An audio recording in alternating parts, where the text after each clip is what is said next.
नमस्कार. मी सूर्यकांत भारतीय दैनिक देशोन्नती डिजिटलमध्ये तुम्हा सर्वांचं पुन्हा एकदा स्वागत करतो. मित्रांनो, गेल्या शुक्रवारी मी तुमच्या सोबत एक भेटीला आलो होतो आणि त्या शोमध्ये मी शरद पवार साहेबांच्या एका बातमीचा म्हणजे मुलाखत वजा बातमीचा उल्लेख करून त्याच्यावरचा आपण एक एक माझं मनोगत त्या संदर्भातलं आपलं व्यक्त केलं होतं. त्या शोला, त्या एपिसोडला आपण भरभरून प्रतिसाद दिला. खऱ्या अर्थाने तो माझा पहिला प्रयत्न होता आणि त्या प्रयत्नामध्ये मला 3 लाखाहून जास्त लोकांनी तो व्हिडिओ पाहिला. त्यातल्या बहुतांश जणांनी मी जो मत व्यक्त केले त्या मतांना त्याला प्रतिसाद दिला. बराच म्हणजे जवळपास 4,500 लोकांनी त्याच्यावर प्रतिक्रिया आपल्या दिल्या. त्यातल्या काही माझ्या मताशी सहमत असणाऱ्या होत्या, काही विरोधातल्या होत्या. पण त्यातली एक प्रतिक्रिया मात्र मला तुम्हाला सांगायला पाहिजे. त्यातल्या एकाने माझी जात शोधण्याचा त्यावेळी प्रयत्न केला आणि कर्मधर्म संयोगाने म्हणा किंवा या जातीच्या विषयावर गेल्या 2 दिवसापासून महाराष्ट्रामध्ये तो एक चर्चेचा विषय बनला. विषय आहे मनुस्मृतीचा आणि त्याच्यावर राष्ट्रवादी काँग्रेस शरद पवार गटाच्या जितेंद्र आव्हाडांनी ती मनुस्मृती जाळण्याच्या प्रयत्नामध्ये त्यांच्याकडून चुकीने का होईना, म्हणजे मी म्हणतच नाही की त्यांनी तो डेलिबरेटली केलेला असेल, चुकीने का होईना डॉक्टर बाबासाहेब आंबेडकरांचा फोटो त्यांच्याकडून फाडला गेला. आणि माझं स्पष्ट मत आहे, म्हणजे जितेंद्र आव्हाडसारखा व्यक्ती असा प्रयत्न करणार नाही. कारण आतापर्यंतची त्यांची जी कारकीर्द आहे ती कारकीर्द याच सगळ्या विषयाला धरून वाहिलेली असल्यामुळे ते अशा पद्धतीचा प्रयत्न करतील असं मुळीच वाटत नाही. परंतु त्याच्यावर राजकारण बरंच तापलं गेलं महाराष्ट्रामध्ये.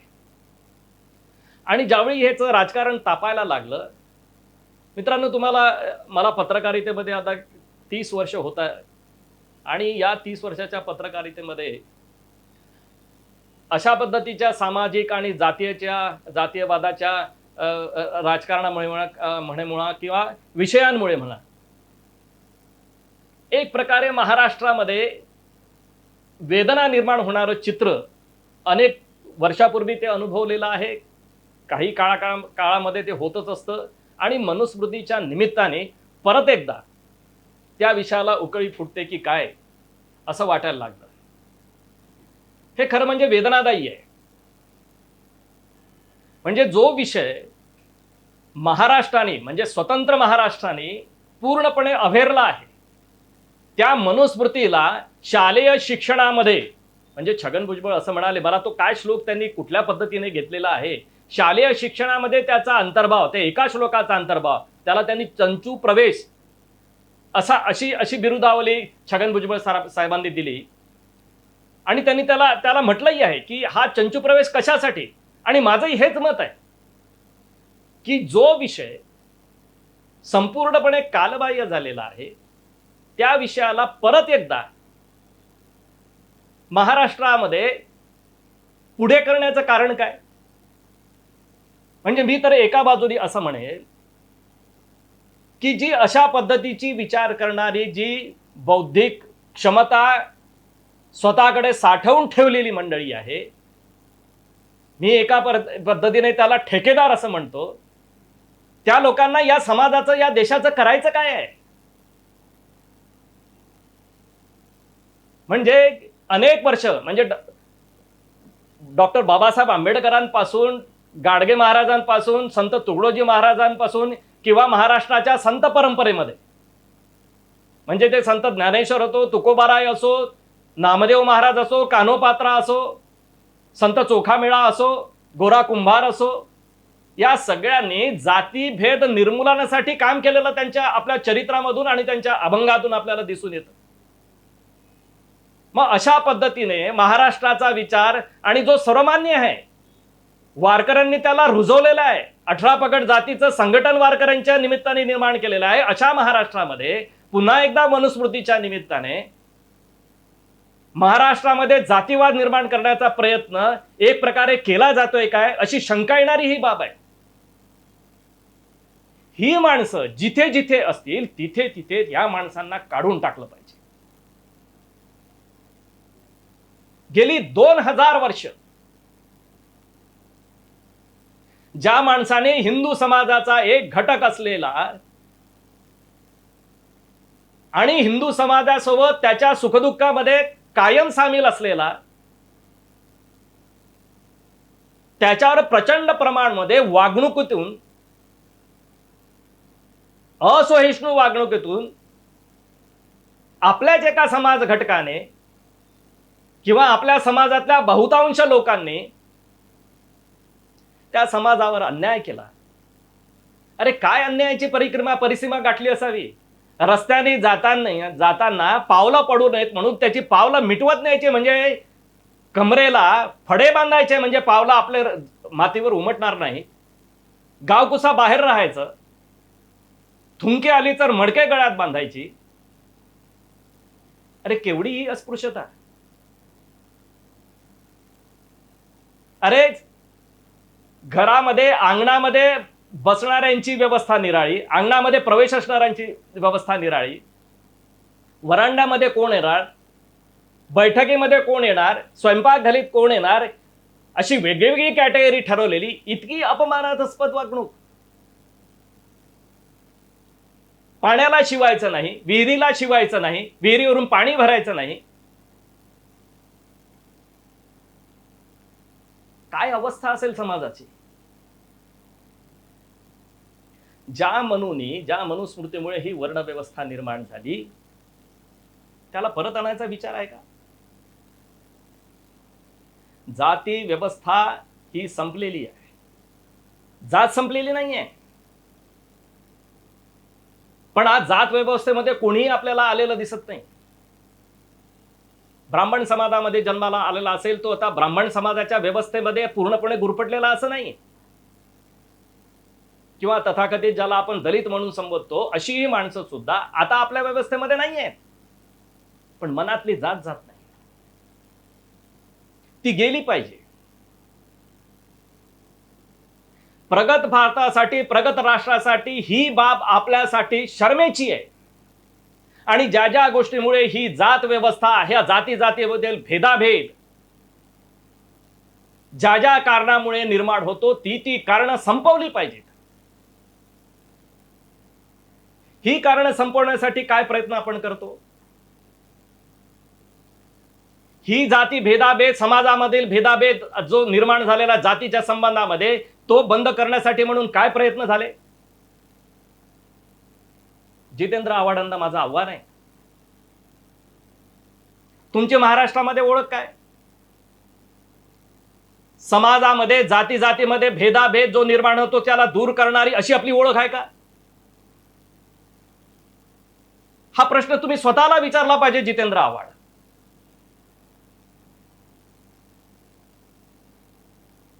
आपल्याकडून अशी कृत्य वारंवार का घडतात. माझं म्हणणं हे नाही की समाजामध्ये जे चुकीचं चाललेलं आहे ते पुढे आणू नये, पण समाजामध्ये जे चुकीचं चाललेलं आहे ते व्हायला नको अशा पद्धतीने काय कार्यक्रम राबवले पाहिजे याचा आपण कधी विचार केला आहे का.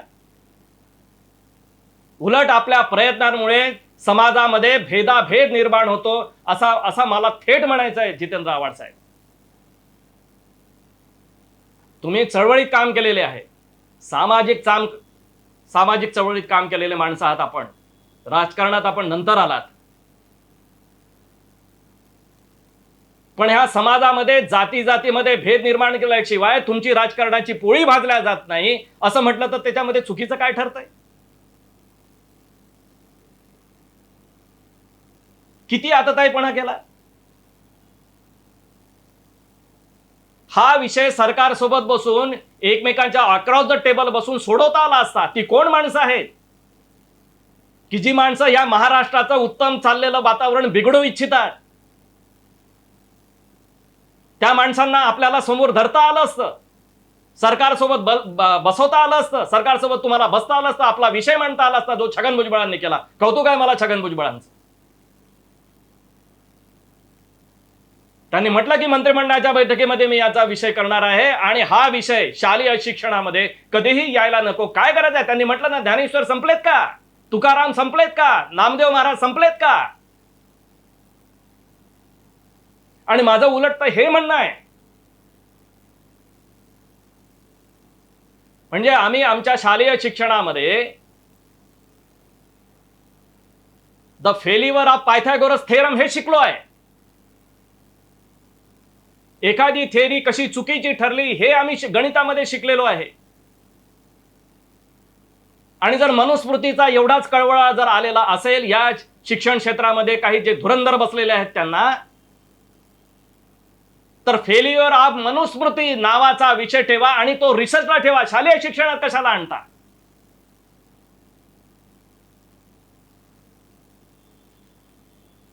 अरे आमचीच रक्तामासाची माणसं आमच्यापासून दुरावली, तुम्हाला वाटत कसं नाही? डॉक्टर बाबासाहेब आंबेडकरांनी त्याच्यासाठी काय प्रयत्न केले नाही? अरे डॉक्टर बाबासाहेब आंबेडकरांच्या फोटोची सुद्धा अस्पृश्यता तुम्हाला मान्य नाही, फोटो सुद्धा तुम्हाला चालत नाही. अशी या समाजाची मानसिक अवस्था आपण निर्माण करून ठेवली. त्याला पुन्हा एकदा प्रस्थापित करू इच्छिता? आवाड आपले प्रयत्न समाजातला जातीभेद नष्ट करण्यासाठी आहेत असं मला वाटत नाही. उलट आपल्या प्रयत्नांमुळे ते वाढतायत. त्याला दूर केलं पाहिजे. आणि म्हणून महाराष्ट्रामध्ये आज जातीभेद बंद झाला पाहिजे याच्यासाठी म्हणून मोठे प्रयत्न केले गेलेत. ते जसे संतांनी केलेत ना, तसे या समाजामध्ये काम करणाऱ्या लोकांनी सुद्धा केले. प्रयत्न कसे असले पाहिजे बघा. मी आता जे तुम्हाला उदाहरण देतोय आणि ते मी वाचून दाखवतोय, मी एवढ्यासाठी वाचून दाखवतो, परंतु त्याचा गैरअर्थ काढू नका. त्या कृपया त्या माणसाची जात काढू नका. त्या माणसाचे प्रयत्न पाहिले पाहिजेत. आणि मी जे तुम्हाला सांगणार आहे ना, अशा पद्धतीचे प्रयत्न अनेकांनी केलेले आहेत. पण माझ्याकडे तो सहज उपलब्ध झालेला कागद आहे म्हणून मी त्याचा उल्लेख करतोय. जितेंद्र आव्हाड साहेब, अशा प्रयत्नांची गरज आहे. तो माणूस कोण करतो, तो कुठल्या समाजातला करतो, कुठल्या जातीतला करतो हे महत्वाचं नाहीये. समाजासमोर नेतांना जशी मनुस्मृतीची ओळख ही त्याच्यामध्ये असलेल्या उल्लेखांमुळे निगेटिव्ह जशी आहे, तशी ओळख कृपया चांगलं काम करणाऱ्यांची बनवू नका. त्याला जातीमध्ये वाटू नका. आणि हे हे हे जे लिहून ठेवलेलं, हे जे म्हणणं आहे, हे वाचून दाखवल्यानंतरच मी हा एपिसोड संपवणार आहे.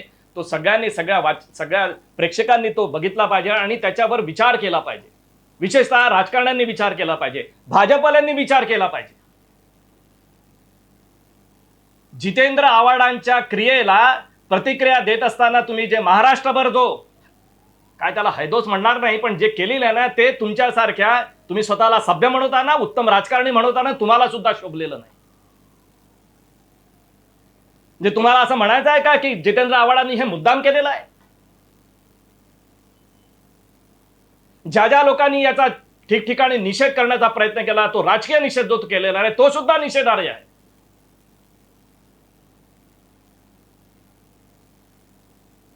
म्हणजे जात व्यवस्था जशी समाजामध्ये आता ज्या पद्धतीचं सगळं वातावरण आहे, व्यवस्थेतून जरी गेली असली तरी तू मनातून गेलेली नाहीये.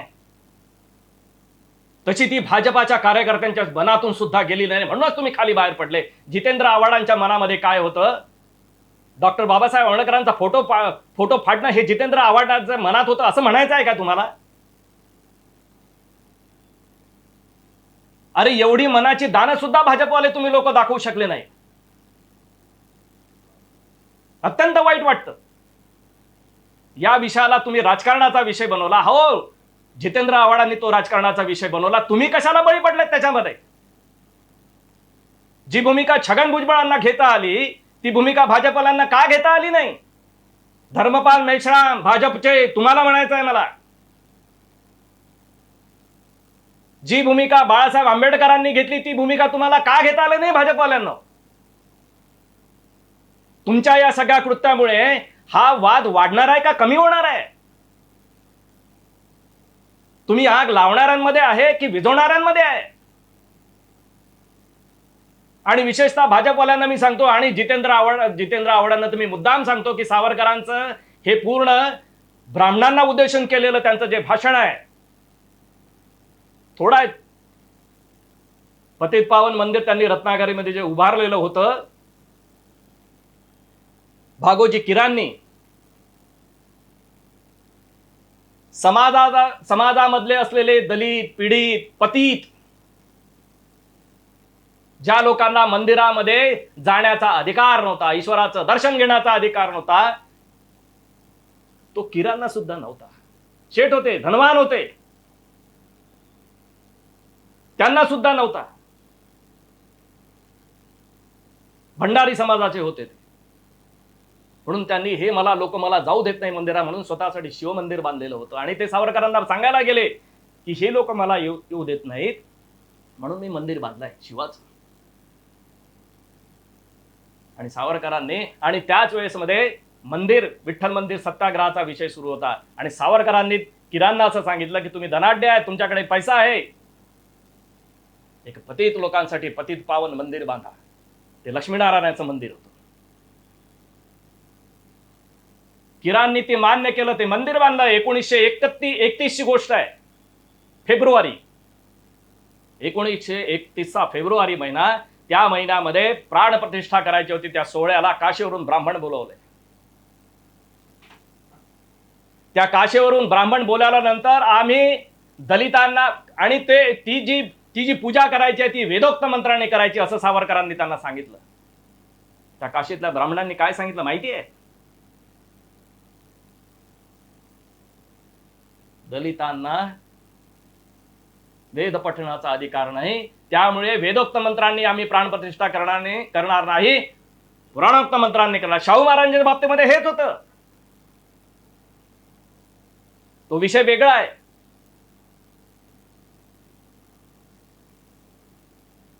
नकार दिला. सावरकर त्यावेळी असं म्हणाले होते,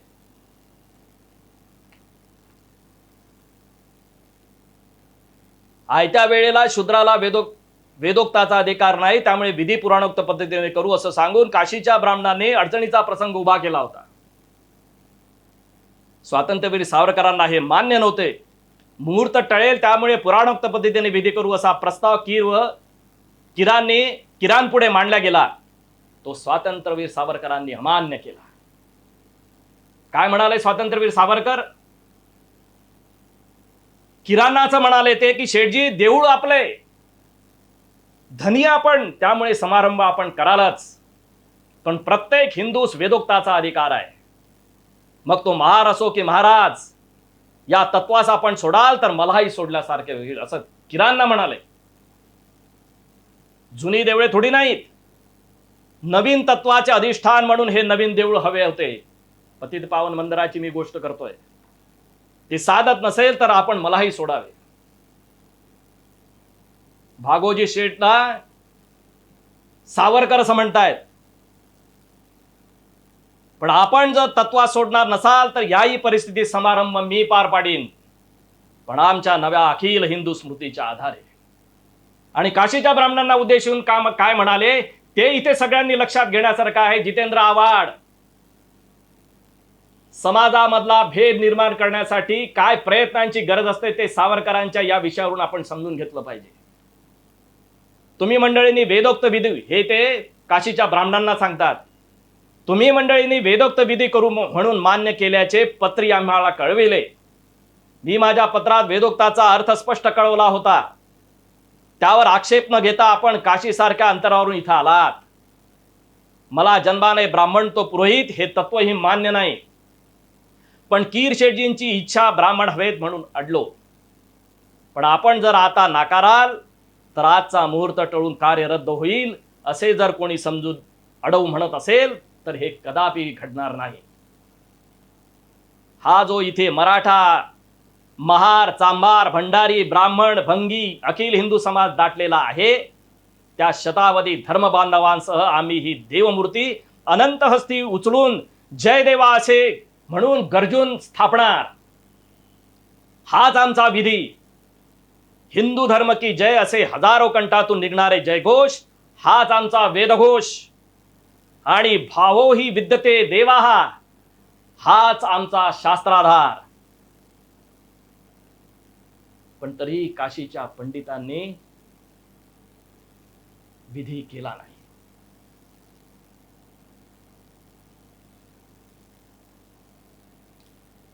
सावरकरांनी तिथला एक ब्राह्मण मंडळ बोलावून तो विधी पूर्ण केला आणि मूर्तीची प्रतिष्ठापना केली. समाजामध्ये एकोपा कसा निर्माण केला पाहिजे त्याचं हे मूर्तिमंत उदाहरण आहे. सावरकरांचे तत्व, अनेक तत्व आपल्याला मान्य असोत की नसोत, पण एका विशाल समाजामध्ये जातीच्या विषयावरून जो भेद निर्माण झालाय आणि त्यांनी जो समाज विखुरला गेलेला आहे, त्याचं एक बळकटीकरण नष्ट झालेलं आहे, ते दूर करण्यासाठी जे म्हणून जे प्रयत्न झाले त्याच्यामध्ये सावरकरांचा हा प्रयत्न मोलाचा ठरतो असं मला वाटतंय. अशा प्रयत्नांची गरज आहे. ना की जितेंद्र आव्हाड आणि भारतीय जनता पक्ष करते त्या पद्धतीचे प्रयत्न नाहीत. अरे हा मोठ्या मुश्किलीने समाज एकत्र बांधण्याचे प्रयत्न चाललेले आहेत. तुमच्या यत्किंचित राजकारणासाठी त्याच्यामध्ये भेद निर्माण करू नका. महाराष्ट्रामध्ये ज्या या गेल्या 3-4 वर्षामध्ये 4 वर्षामध्ये ज्या पद्धतीचं वातावरण निर्माण झालं ते महाराष्ट्राच्या प्रगतीला अधोगतीला नेणारं आहे. याच्यापासून सगळ्या समाजाच्या आणि सगळ्या लोकांनी या निमित्ताने मला एक पत्रकार म्हणून आव्हान करावं असं वाटतंय की याला बळी पडता कामा नये. आणि अशा पद्धतीचे प्रयत्न कुठे होत असतील ना तर त्याला तिचे छेद दिला पाहिजे. परंतु मला आनंद या गोष्टीचा आहे की कालच्या या प्रकरणात फारसं काही झालेलं नाही. आणि मला महाराष्ट्र शासनाच्या या सरकारलाही आव्हान करायचं आहे की अशा पद्धतीची हे जे उलट चक्र फिरवण्याचे जे करणारे जे महाभाग आहे ना यांना ताबडतोब हाकललं पाहिजे. आणि समाजामध्ये हे कुठेच प्रतिष्ठित व्हायला नको याचीही काळजी या सरकारने घेतली पाहिजे. एवढंच या निमित्ताने तुम्हाला आव्हान करावं असं वाटतंय. आणि पुढच्या शुक्रवारी परत एकदा नव्या विषयाला घेऊन तुमच्या समोर येऊ. तोपर्यंत नमस्कार, सुखी राहा, आनंदी राहा. धन्यवाद. ठळक घडामोडींसाठी देशोन्नती न्यूज चॅनलला सबस्क्राईब करा आणि बेल आयकॉन प्रेस करा. मुंबई, पुणे, नागपूर, मराठवाडा असो का विदर्भ, राजकीय, सामाजिक, शैक्षणिक क्षेत्र असो का क्रीडा, सर्वच घडामोडीचे विश्लेषण पाहायला विसरू नका. फक्त देशोन्नती न्यूजवर.